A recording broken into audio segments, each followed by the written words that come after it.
Okay. That'll be great. Okay, great. Do we know? Okay, I clicked it online. All Do we right. know how many people will be on? There's 6 people on right now. Okay, can we ask them what their Yeah. program is, or, you know, what type of, student they are? What, you know, are they civil engineering? You know? Oh, I like their discipline. Yeah, this, Yeah. Yeah. Okay, should I start talking? Go right Am ahead. I live? Okay. Yeah. Hi, everybody. I think we're going to get started. We have a couple people that are joining us remotely, too, so we might get some questions as we go. My name is Hannah. I work upstairs in the Education Abroad office, so I'm the advisor for this program. I can answer any questions that you have about the application process, billing, scholarships, registration, financial aid, all of those pieces. And then I'll let our faculty leader introduce himself. Do you want to come over here and do it? you just keep on going, then I'll. Okay. So I'm going to start this session with just some of the basics about the program, and then I will step out and you'll get into kind of the meat of your day-to-day, the syllabus, all that kind of stuff. Feel free to stop me at any point, but let's quickly just do introductions of who's in here. So we're going to start in the back, just your name and your major. Hi, I'm Carrie, and I am a second-year Master's in Communication Business. Okay. I'm Jason. I'm in the same program. Okay. My name is Christina, and I'm a first-year MERS. First year. Okay. Great. So have you guys started applications yet? Any of you? Okay. The 2 of us applied last year. Applied last year. Okay, great. So this is the Education Abroad homepage. There's going to be a variety of resources up here, student resources, as well as our diversity and identity page, which has information on veterans traveling abroad, LGBTQ students, women abroad, as well as some additional funding sources. Come on in. Come on in. So from this page, if you scroll down, you can click this green search programs button, which will take you over to what we call the Vikings Abroad portal. You'll notice this has a different URL. This is where your application is going to be housed for the program. So I encourage you when you get to this page to just go ahead and bookmark it, because you will be coming back to it throughout the whole process. Even after you return, there are some pieces that we ask you to interact with the system on. So for this program, I'm just going to type in Netherlands. We have a couple in the Netherlands. This one is the START program. So from here, as of right now, you may have noticed that it just says request info, and this program is not currently accepting applications. We're at the very last final stages of finalizing the budget, which we hope to do by the end of today, if not at the very latest by Monday. You'll get an email directly saying, hey, it's open now, go apply. But I'll give you estimates on the budget today on what the program costs are. But when that happens, there's going to be a green button where you will just click apply now, and you'll start an application. So I don't know why I asked if people have started an app yet. I apologize. From this page, you're going to have quite a bit of material, including my information. So I did hand out my business card. I'll give you one too, since you came in a little late. But from here, you can make an appointment with me directly. And these appointments are 30 minutes long. I'm happy to talk through your particular account statement. So if you have any specific scholarships or grants that you're receiving and you want to know if they'll work on your study abroad program, come talk to me. This is also a good opportunity if you're concerned about traveling abroad, you don't quite know what immigration is going to look like when you travel or how to pack, things like that. I can be a resource for you there too, as well as answering questions about financial aid. We do require that all students going on a short-term program watch this quick video called Education Abroad 101. It's also built into your application. It's really quick, it's easy. The main point of it is to make sure that you understand that there are over 200 study abroad programs at PSU for you to choose from. So if you get into a position that you're feeling like the price isn't right or the content isn't right, just come in and talk to me and hopefully we can find something else that works for you. That said, for students in this particular degree plan program, this program is designed specifically for your needs. So hopefully this will achieve what what your goals are for your study abroad program here at PSU. But if not, just come in and talk to me. We're happy to walk you through the rest of your options. John and Aaron are the 2 faculty instructors. Their information is here. You can email at any point. Office hours, I assume they can come to. So the travel dates have been posted. Because the budget's not officially signed, these technically could change, but they're not going to change. So they are from June 23rd to July 6th. John's going to go over more in detail kind of what time you should be planning to arrive and what to expect each day. You will have pre-departure sessions that are required for this program. Those are generally established as a group.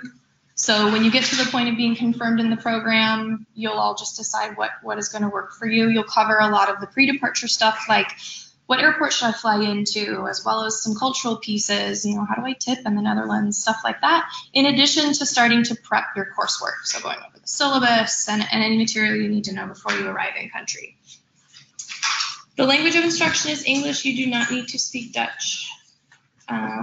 You will be staying in a hostel in Utrecht. It's very centrally located. It is quad occupancy, and you'll only be sharing with other students on the program. If you have any concerns about that housing situation, just contact me. There may be possibility of upgrading into other types of rooms at an additional cost, but those conversations need to happen early. So just come in and we can talk about it.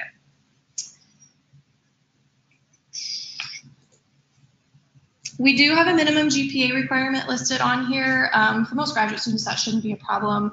But if for whatever reason you're at or below or concerned about your GPA, we do look at letters of recommendation as well as your whole transcript, and we do an interview as well. So if you're a little bit low, it's typically not a problem, but I wouldn't expect that to be an issue for this program. If it is, just come talk to me. So part of the application for the PSU students, I know there are some non-PSU students listening remotely. This part is specifically just for the folks that are here on campus or currently enrolled. You will have 2 short essays, and by short, I mean like 300 words or less. They're not very intense. One is on your goals for the program, and one is on challenges you expect to encounter on the program. So the goals one really should be getting specific to the content of this program. With so many study abroad options at PSU, I want to make sure that I'm approving you for the right program that's really getting at what you want to get out of your time here at PSU.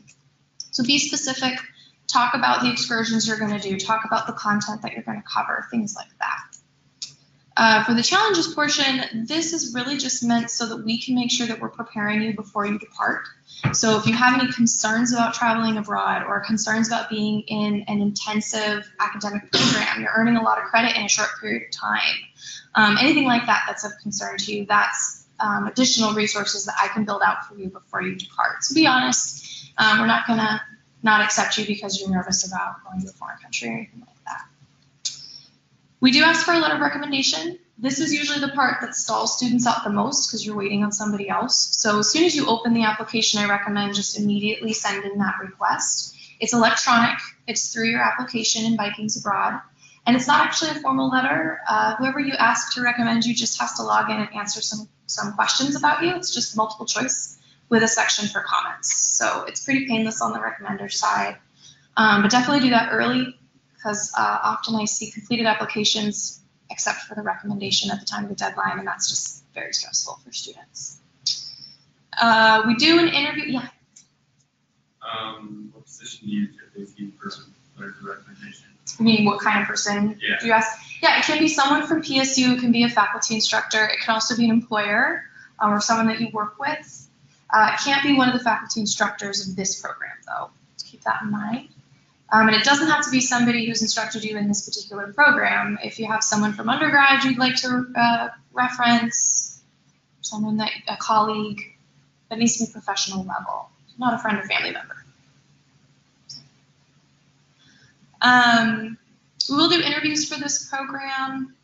These are also pretty painless. They're really meant so that you can get to know your faculty instructors, they can get to know you, as well as address any questions or concerns that you have.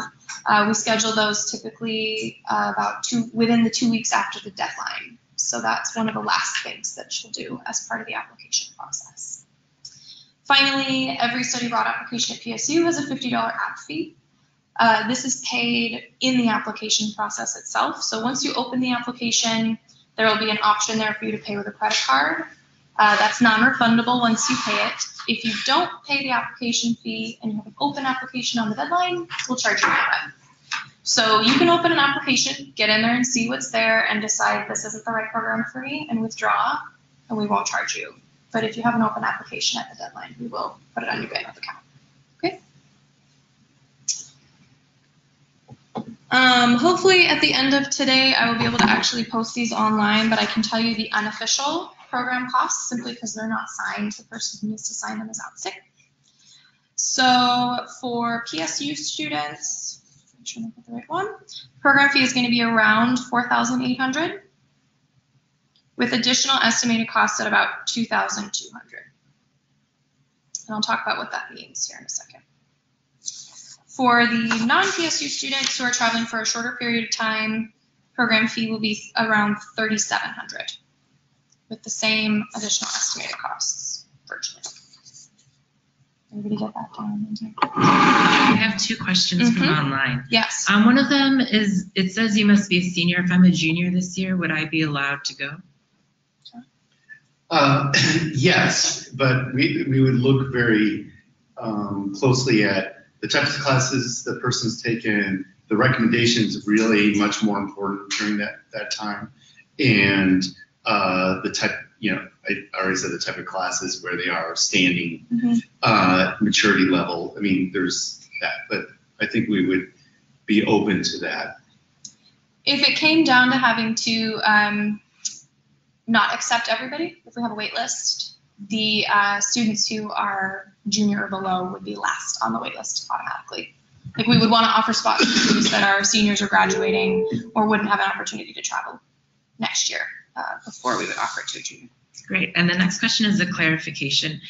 Did you say that we can use a supervisor's recommendation? Yes, supervisor is fine.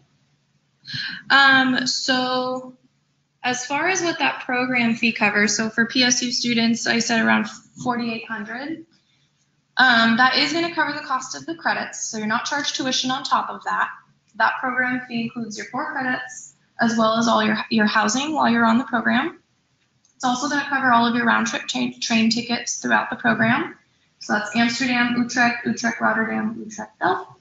And then a day Amsterdam public transportation pass, as well as all of the pieces that are required to participate. So any of the guest lectures, any of the site visits. It's going to include Bike rentals. The education abroad fee is built into that, as well as your international health insurance for the duration of the program, and then 24/7 on-site support while you're on the program. And breakfast. And breakfast, Yes. Thank you, yes. Your breakfast is included on that. Yes. I should have included that there. I missed it. I was madly doing it this morning. So then that additional estimated cost of around $2,200 is going to be everything that's not listed there. So your airfare is never built into the program fee, and we do that for a couple reasons. One is students can typically find far less expensive airfare than if I were to book you on a group flight. We do have a link here to some travel resources where a lot of them are going to be familiar to you, like Kayak and Skyscanner and stuff like that. But there's a couple student-specific pages on there, like Frosh and Student Universe, that have been proven to be very, very lucrative for students. Sometimes it's the same price as what you find on Kayak, and other times it's way less. So take a look at those. If you are planning on using financial aid in the summer or any grants or scholarships in the summer, you can also work with our partner, which is linked on here.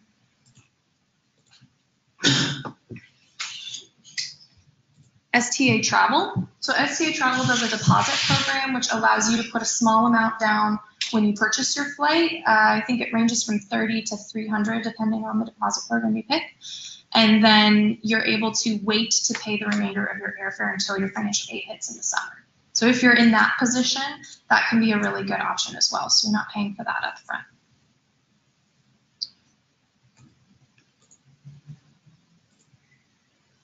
I also estimated airfare at about $1,700. I really think you guys will find airfare from far less than that. So that already is going to bring that estimated cost way down. As additional meals are estimated at about $200. That is entirely up to you. You won't have access to a kitchen in the hostel, but depending on your eating habits, you could be going to really expensive restaurants or just getting, a doner kebab on the street every day for a couple bucks. So it's up to you. And then we put personal spending money in there at about $200. Again, totally up to you. And then a passport or visa. So if you have a U.S. passport, you don't need a visa to participate on the program, but if you are not a U.S. passport holder, it is your responsibility to research and obtain any visa required to participate. We do have a link there to our resources on getting a passport if you don't have one already. If your passport is expiring in 2019, please get it renewed. It's renewable for 10 years. I've had students get stuck in customs for having a passport that's expiring within a couple months of the program. So it's good practice. In terms of, I'll just put it back up here. Oops, we lost my picture. In terms of registration and billing, this is a summer course. So you will be registered by our office in mid-spring term, and it will show up on your summer enrollment report. You'll be billed according to the summer billing schedule. So at PSU for summer term, you're charged July 6th. So the program fee when I post it is the only thing that will hit your student account in the summer unless you're taking other classes. You have the option of doing the PSU payment plan. I don't know if anybody's ever enrolled in that before, but it splits your program fee into three equal installments to be due July, August, and September. So if you're working over the summer, that is often the best way that students manage paying for these programs, is then you can just be slowly putting money towards it over the summer. Any questions about that side of things? I'll talk about scholarships too in a second. Okay. Are there any questions on that? No more from them. Okay. So on here, there is a link to the PSU Education Abroad Scholarship page, which will load. So scholarships for short-term study abroad programs, especially graduate study abroad programs, are very few and far between. You're welcome to Google search them, check out our scholarship page, and apply for any that you find that fit. But typically, any program that's about 2 weeks long just doesn't have a lot of funding. So we've set aside some small scholarships specifically for these short-term programs. The awards are about $500 to $750. They're not huge, but if you figure you can find airfare for around $1,000 and get a $500 scholarship, that can be significant. So I strongly recommend that you apply. There's about a 50 to 60% award rate, so it's worth doing. You won't know if you get the scholarship usually until mid-April. So you may already be accepted and confirmed in the program, and then it's sort of thought of as like extra bonus money to make it easier. You shouldn't expect to cover the full cost of the program with a scholarship. Okay. Sorry, what was the name of that scholarship? This is the Ed Abroad. It's linked to right here on the front page under the program fee. So this is the, I don't know why my picture died, but this is the Netherlands page. And if you just scroll down, it'll be right there. And you can start an application for that now, even though the program app isn't open yet. It's just one question. It's an essay about your goals and motivations for choosing this program. Again, specifics are much, much better than being broad and general. We want to know how this program is going to impact your future career plan, future academic plans, things like that. Okay. How long is it? Oh, it's like a page single-spaced. It's not very long. Other questions? Financial aid, registration, any of that? Yeah. Did you mention the date for the student scholarship? March 15th. And the due date for this program application will also be March 15th when we post that. So your application will be due mid-March. We will hope to have all the interviews wrapped up within 2 weeks after that. Once interviews are finished, you'll get an email from us saying you've either been accepted, waitlisted, or denied for the program. Typically speaking, if you're meeting all the minimum requirements and it's a good fit for you academically, generally we're able to accept all the students that meet those requirements. In some cases, we have a waitlist. So you'll get an email from us with your status. If you've been accepted to the program, you will typically have 2 weeks to actually commit to participating. Once you commit, that's actually logging in and clicking a button. We try to make it really obvious and bold, like don't do this unless you're sure. Once you click commit, you're on the hook for the full cost of the program, charged in summer. So we want to make sure you come in and talk to me if you have questions, talk to financial aid before you do that. But you've got some time between now and then to really kind of mull it over and decide. Okay. Other questions? Yeah. General travel question. How do you feel opinion-wise of using this study program as somewhat of a springboard to travel after the program throughout Europe? Is that possible, or do you recommend it? Yeah, I forgot to mention that when I was saying about your flights. So the other reason why we don't like to include the flights in the program fee is so that you can go early or stay late. So you're welcome to book one-way flight into the Netherlands and then a one-way flight out of Lake Paris if you want to travel around after, or however you want to manage it. You're more than welcome. There may be some course content. I'll let you talk about that if there's late due dates that you have to turn something in after the program or anything like that you'll obviously want to be conscious of. But a lot of students travel outside program dates, yeah. And typically you don't want to plan to do any additional traveling during the program dates. You're pretty packed full. So if you want to do anything, just plan to do it before or after. Okay. Other questions? Okay. Well, I passed out my card. Oh, I don't think you got one. So feel free to email me at any point. And if you want to type in my info maybe to the students that are remote, I can always meet remotely over the phone, Skype, whatever you need. I'm happy to do that. I don't know if you want to, are there a lot of non-practitioners on there? It's a group of 6, and I can send a summary Okay. email to you along with this so that you have all Perfect. on Okay. record. Thanks, guys. Thanks, Hannah. Thank you. So Hannah will be a great resource for everybody as you're trying to put your applications in and looking at scholarships and other things like that. So really use her in our office for help. My name is John MacArthur. I'm a staff person, researcher at Trek. And Aaron Golub, who is the professor in urban planning and chair of the department, couldn't be here because he's headed off to DC already for our transportation TRB conference, which I leave tomorrow. So he could not be here today, but he apologized. So I'm just going to talk about the program, and that's it. So sustainable transportation in the Netherlands. That's what this course is. Working? What? Is the clicker working? No, it's fine. You go give it a go now.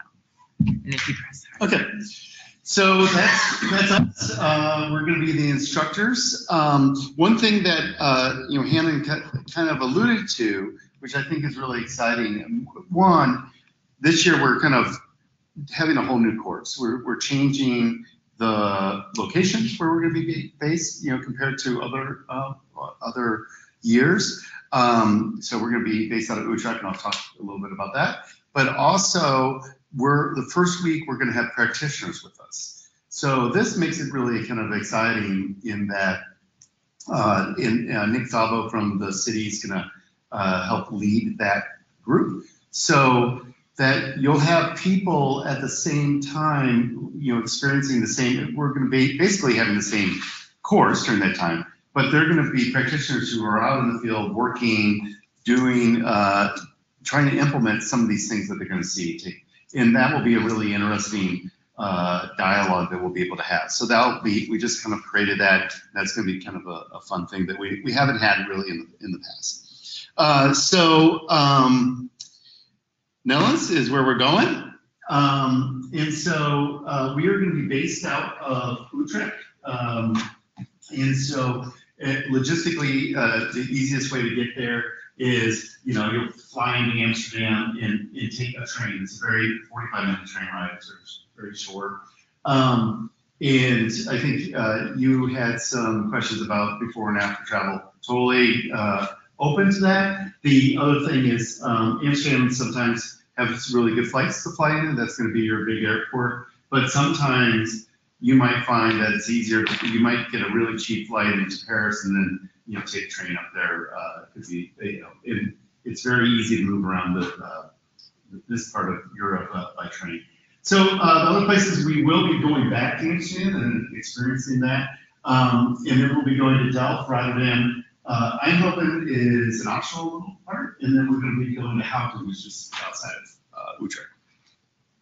So these are some of the things that you will see. This is a bike path as it relates to a separated, system where the road, the cars do use this, but there's also a separated car lane here, and there are light rails. So you this is what you will be kind of experiencing. I have a couple of these slides sprinkled in through the presentation. So the study abroad program dates, I said we're going to be based in Utrecht, but we're going to be going around. The actual dates of the course is from Monday the 24th through Friday the 5th. So we expect people to fly in, be there by Sunday. Early Monday, we're going to be up and going. 2 weeks sounds like might be a lot of time. It's probably not a lot of time. We're going to be moving very quickly and moving around. So, and then we'll be through Friday. So you will have, the price includes Sunday night and Friday night accommodations. And then, Saturday you can be off to where you need to go. Course objectives, it's going to be really an introduction of sustainable transportation and land use applications in the Dutch context. It's really kind of meant to be an immersive experience. We're going to be out riding, seeing, talking to Dutch professionals, Dutch academics, hopefully maybe some Dutch students. We're trying to develop a program with the Hog School in Utrecht, and that's one of the reasons why we're kind of relocating there from Delft. So we're hoping that we'll be able to, have those experiences with the locals and experience, the infrastructure. So we're going to be on bikes, we're going to be on trains, we're going to be walking and seeing. So it's really meant to be an immersive experience. And then we will be talking about the comparability of the U.S. versus what the Dutch are doing, and can we do some of this stuff? And one of the reasons why we're choosing Rotterdam is that it's much more of a car-oriented city. It'll feel more like a U.S. city, but they still have put in a lot of bike infrastructure, and they do have a great, train system. But that's one of the reasons we want to show it's not everything is Amsterdam. Have any of you been to Amsterdam?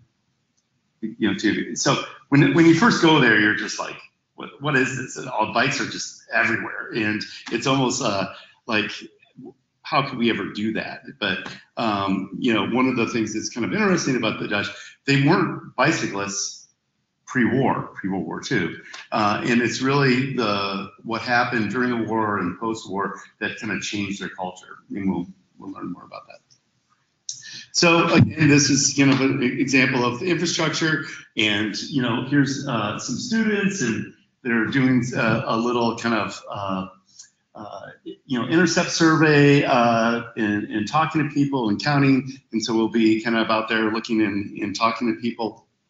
Again, more course objectives. We are going to be kind of multidisciplinary kind of emphasis, so it's not just engineering. We're not going to only be looking at bicycle design, roadway design for bicycles, but we're talking about principles and policy, and it's going to be a full group. So, if you're an engineer, you'll get a little engineering. If you're a planner, you'll get a little planning, but it's meant to be a full context of that.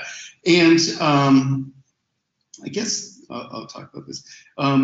This is Houten, so one of a planned community that's really focused for vision zero, no accidents, no crashes at all related to walking and biking. So we'll go there. It's just outside of Utrecht.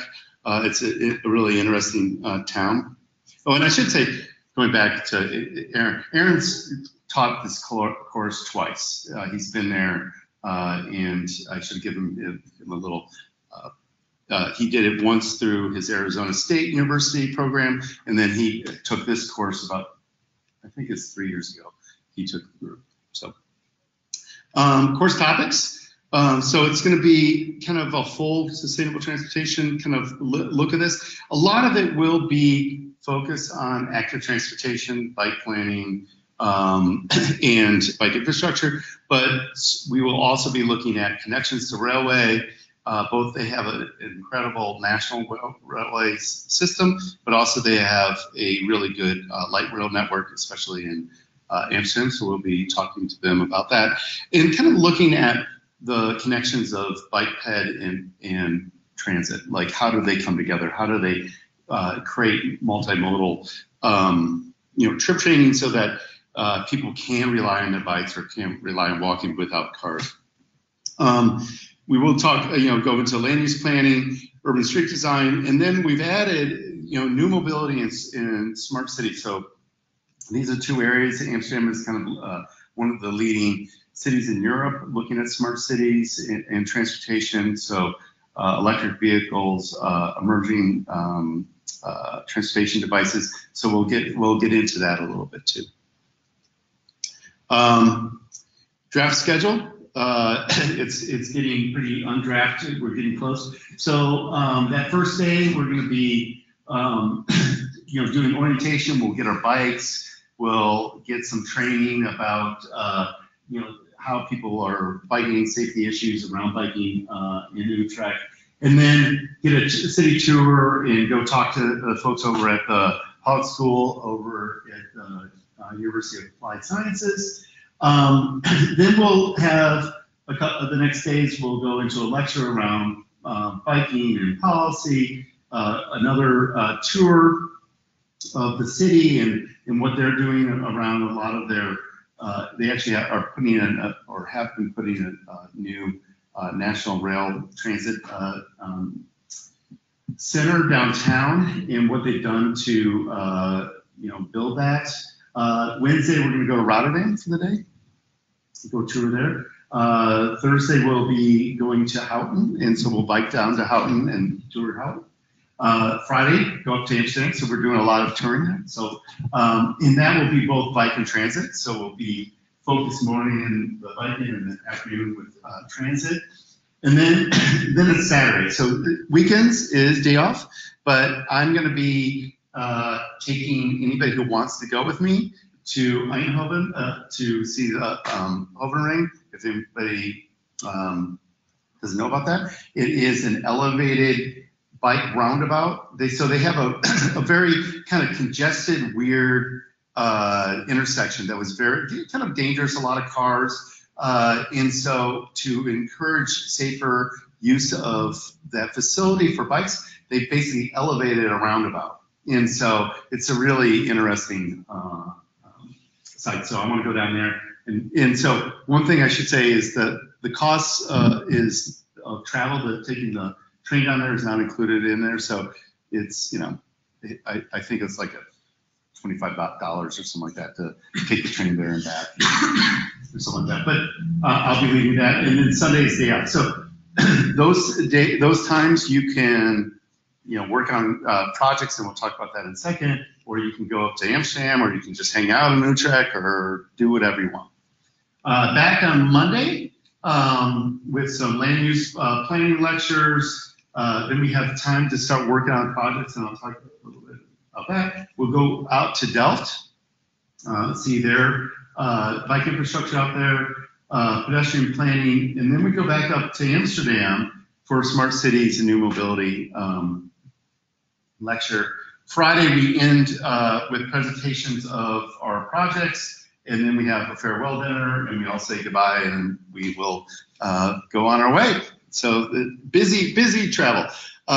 Just throw this up there. This is the bike racks at one of the transit centers in Amsterdam. This is like the mass of bikes that you will see. Just course details. Again, this is a joint course, undergrad course offer, 4 credits. It is open to seniors and grad students and non-PSU students. So if you have friends that are other students anywhere else in the country that want to go with you, they can take this as course. Applications are due March 15th. frequently asked questions. No, you do not have to be an engineer to participate. We can share, coursework. We're building out the syllabus right now, so we'll at some point we'll be posting that, and then also what we'd be doing around the projects. And I can, I guess, just briefly around the projects. What we have done in the past is allow group projects, and we kind of focus on taking one or two different kind of scenarios in Portland and kind of saying, okay, if we did this using what we've learned or what we've seen in Netherlands, how would you redesign this area? So we've done Broadway as an example of, how would you create a new bicycling network that, within Broadway and the PSU, what would that look like? So we're kind of playing around with some other ideas that could we expand that to be a group project on policy, or or is it going to be just specific case study planning projects? But Aaron and I are just starting to kind of play around that. But it'll be a group project. We'll probably allow 2 to 3 people within the project, and the presentations at the end of the week will be around that. And then the other part is, so it is condensed, so all your work will be done during that 2 weeks. You will not have to do work afterwards. We will be expecting people to do readings beforehand, so we'll have a course syllabus with readings. It won't be that heavy, but there will be some readings that we would like everybody to do. And then every day, you'll be required to do a blog posting. Basically, the blog posting is your reflections on what you learned during the day. And so it's a way of us to kind of, see how engaged you are, what's interesting, of what we've seen to you, and how does it, how you think it's going to be helpful in the work that you want to do as a planner, as an engineer, as community development, and so there's, that's going to be the other required. Finally, Hannah talked about that, the cost. If you have other questions, so it does include tuition, housing, bike rental, train tickets, breakfast, 2 group dinners. That Hannah gave, it should be around that. It's going to maybe be a little lower. Probably will not be. It will not be higher, but we're getting locked in. But that's probably the cost. Here's the range of the estimated cost. One thing about the hostel, I am told, and we will hope that there will be a place for you to be able to cook or do stuff your own. So if you wanted to go to the grocery store, make sandwiches, stuff like that to reduce costs, that will be part of it too. And that's what you get to look like. You're all happy, unsafe biking behavior right there. 2 hands always on your bike. So it's limited to 15 students, but we really need 10 to do it, I think, maybe 9, but 10.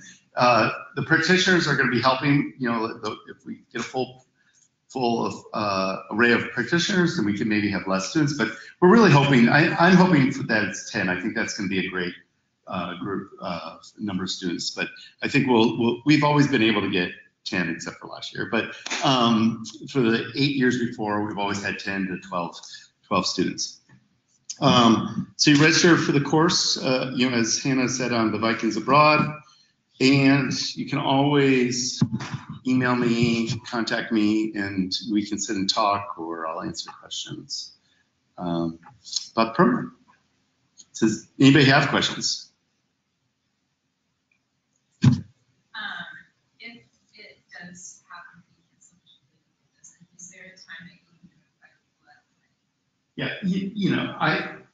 we would March 15th when the deadline. We'll know. I mean, last year we knew it was. We were hoping that people were gonna. We had a couple people that were like, "Oh, I'm gonna do it," and they just never did it. We were close last year, but we needed like 4 to actually put it in and do it.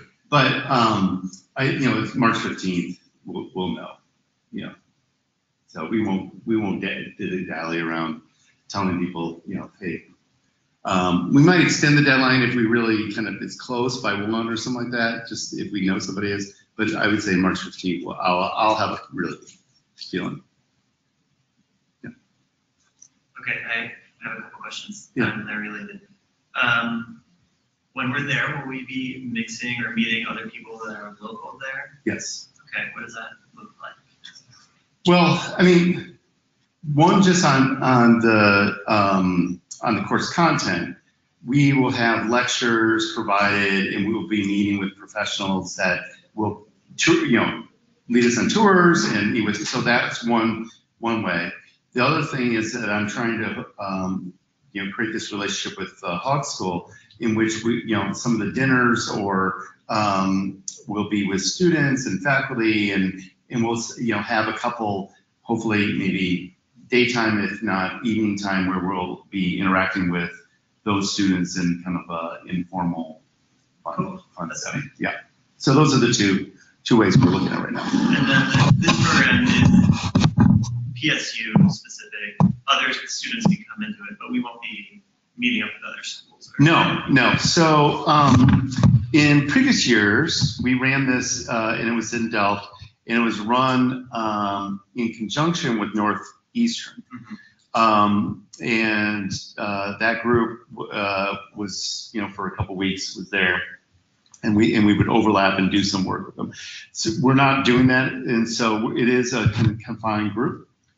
So whoever's on it will be the group that we'll be hanging out with, and so both on the student side, but also on the practitioner side for that first week. Sounds great. Yep. Yeah, Aaron and I are really excited.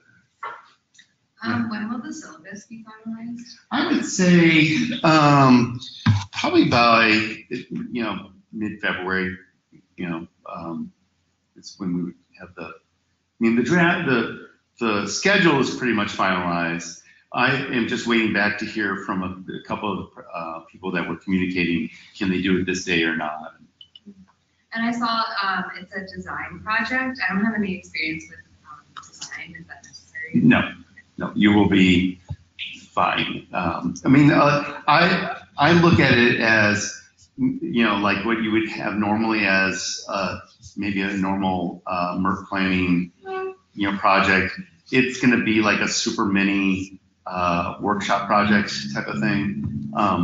Something that you will have all the tools to be able to do. So now one thing that we haven't really talked about, and I'm not sure how we'll deal with it, but it will be probably easier if you have a laptop or something like that. So if you're not able to do that, we can kind of talk, and maybe there's some kind of like, I don't have a laptop. We'll just put you with a partner that has one, and then you can kind of do your blog. I'm not sure if the hostel will have, a computer that people can get on and stuff like that, but we'll work that out. Yeah. They'll have Wi-Fi. Yes, they have free Wi-Fi. And yes, that is. Yeah. You said this is a little bit different this year. How is it different?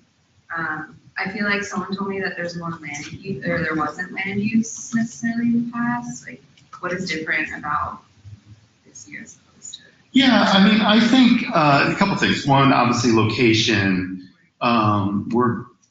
Before they spent a lot of time in Delft and touring around the Delft area. They did go to Amsterdam for 1 or 2 days.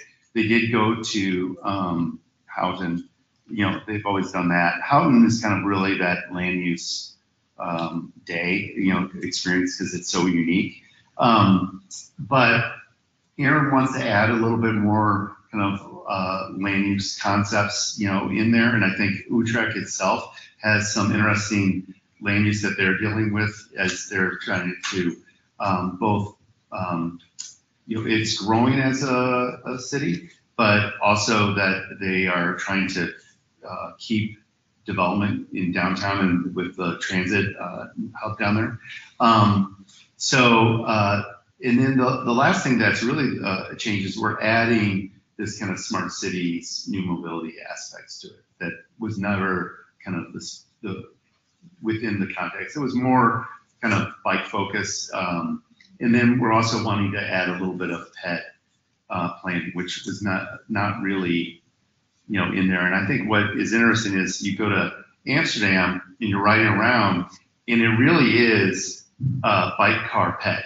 Like, pets, don't have right of way when they're crossing, even for bikes. They'll run you over. So, what does that mean in a Dutch context compared to, how we think of pets and pet planning here? Anything else? Well, that's it. Anything online? Nothing online.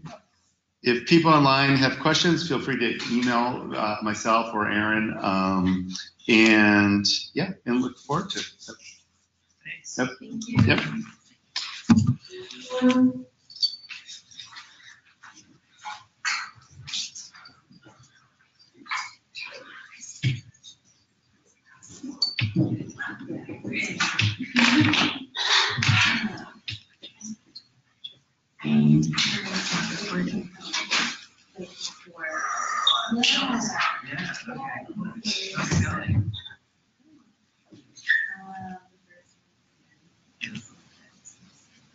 Great hard job. I have a question about the classes. About the What's your name? classes. My name is Sepe. Okay. Sepe. Yeah. About the class. When will you post the second reading, the materials for the class?